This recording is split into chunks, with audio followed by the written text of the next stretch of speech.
Ja lično uvek započinjem dan sa jednom, ja zovem čaj od kurkume. Ja tako to zovem, zimi je to jako dobro jer greje telo.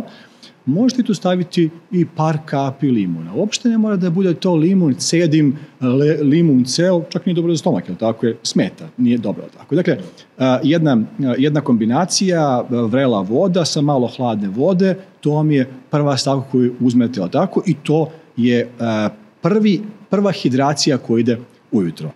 Možete ostati na tome, uopšte nije tema. Da li ćete vi sada nakon toga ići na tuširanje? Da li ćete vi pre tuširanja doručkovati? Ako vama prija da doručkujete, ako vam to nije mrsko emotivno, odnosno mentalno, ja lično, kad sam u radnoj nedelji, nemam emotivno u želucu snage da obradim jak doručak. Ja nemam to tako. Dakle, ja ću onda uzeti šaku badema, nekad se to zvalo u Dalmaciji, marenda se zvalo, odnosno zvalo se nešto uza malo, jedan keksić, je tako? Jedna, ona kažu, bela kava, je tako, što je bila. Dakle, to uzmem i to mi je nešto, prekinuo sam post. Samo rekao, ja sam prekinuo noćno gladovanje. Moje ćelije su nešto dobile. Ok, mogu da stvaraju energiju sa nečim. Prošlo je još sat vremena. Ja kažem, ok, poješću jednu urmu i 3 čvarka. Tako? Dakle, mogu i to. Ništa teško, meni je to lagano. I tek možda u 10 sati kažem, znaš šta, sad mogu da pojedem nešto konkretno. Šta konkretno? Kažem, doktor, ja ne mogu toliko da kuvam, ne stižem, je tako? Ono što ti je ostalo od prekjuče. Dakle, u frižderu nešto ostalo, samo je strpao u malu posljedicu, je tako? To možda bude parče mesa ostalo. Postoji 11 ujutro. Ali parče mesa sa palentom, jednom kašikom palente. Ja i to uzeo i pojeo. Prošlo još sat vremena, ja sam sad uzeo recimo 15 badema. Uzeo sam zelenu salatu sa pinjolima. Sad vidite koja je logika. Dakle, neko će reći, ja hoću ujutro jaja odmah, a kasnije ću pinjole. A neko će kaže, ja ću pinjole, bademe, urmu, pa tek onda jaja. Nema pravila. Ali je fora. Ja uzimam u jednom obroku, dajem malo, da to malo uđe u moj sistem, da mi da taj upravo mali upliv energije, da na njemu surfujem. Jer hrana diže kortizol. Kortizol nam treba ujutro.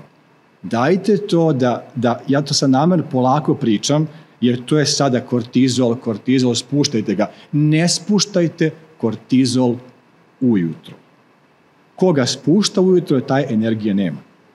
Dobro, ali onda nemamo stres zajedno sa tim kortizolom, jel? To je sad ta zabluda.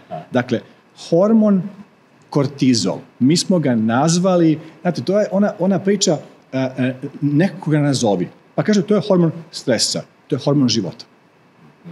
Ajmo malo da ga drugačije preformulišemo. Znači, on se ujutro luči i traje do 3, 4, 5, 6 uveče da biste bili u funkciji, ali tako? Ja ako ga nemam dovoljno, ja nisam u funkciji. Ja ću jesti da bi ga provocirao. Ja ću se kretati da bi ga provocirao. Šta mi on radi? Pa on me štiti od upala. On mi održava nivo šećera u krvi. Dakle, to je dobro. On mora da bude tu. Kad ne treba da bude tu? Od 6 do spavanja ne treba da bude tu. Pa tad ga nemoj provocirati. Tako? Dakle, suština je da ta hrana mora da bude. Morate imati. Najgori scenarij je ja ne jedem, popio sam ujutro limunadu, popio sam ujutro kurkumu, popio sam đumbir i nakon toga ništa nisam jeo. Vi ste sve ovo bacili u vodu. Da.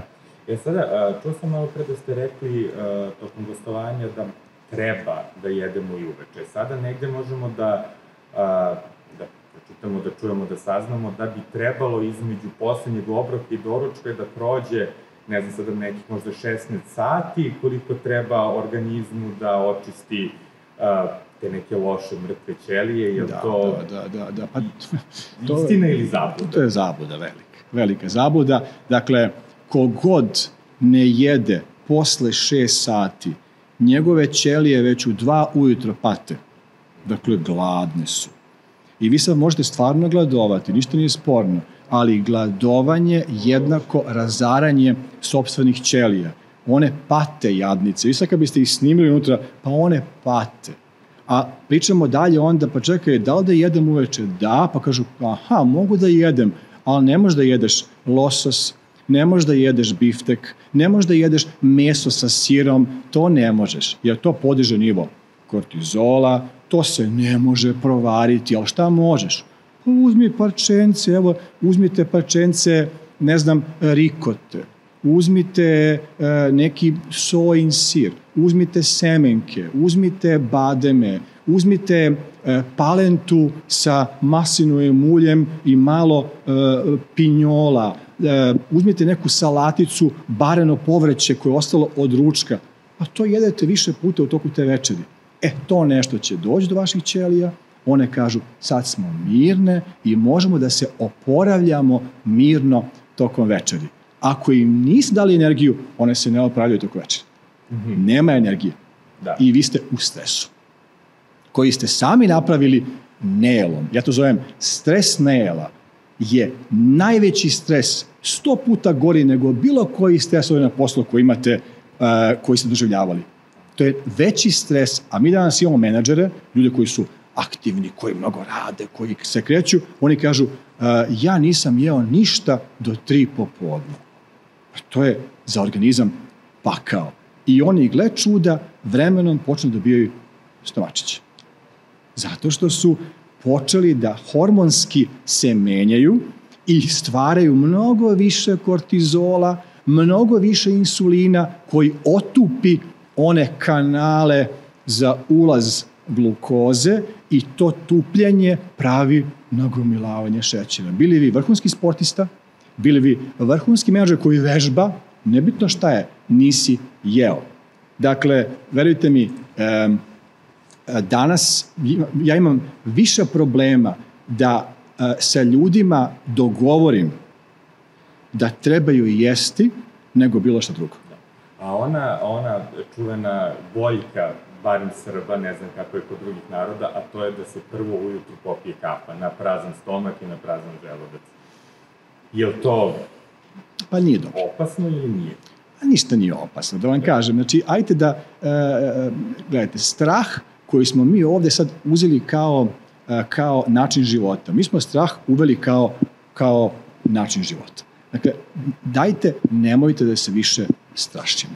Ako uzmeš ovo, katastrofa. Ako uradiš ono, katastrofa. Ako se desi ovo, katastrofa. Taj strah utiče na naša creva, utiče na enzime. One, verujte mi, ko ima iole dobar organizam, pa i ta jedna kafica ujutro, ako vam to toliko duši znači i ako ište duša za time, neće vam biti ništa. Apsolutno ništa. Ko vam god kaže, nemoj kafu, nemoj ovo, nemoj ono, bežite od njega glavom bez obzira. Napravit ću od vas jednog robota, jednog psihopatu, čoveka koji je istraumiran. To može traje mesec, ako ste oni ludi 2, ako ste baš ludi 3 meseca, nakon toga vi nastavljate dalje, još gori, još, ajde kažemo, raskalašniji, jer ste se ovde potpuno iscrpli. Dakle, ideja je, uzmite vi kaficu, ako vam se pije i rakica sa čovekom, seli ste ga negde u kafiću, popite i rakicu, neće vam biti ništa. Jer suština našeg tela je prvo emocija, pa onda organi.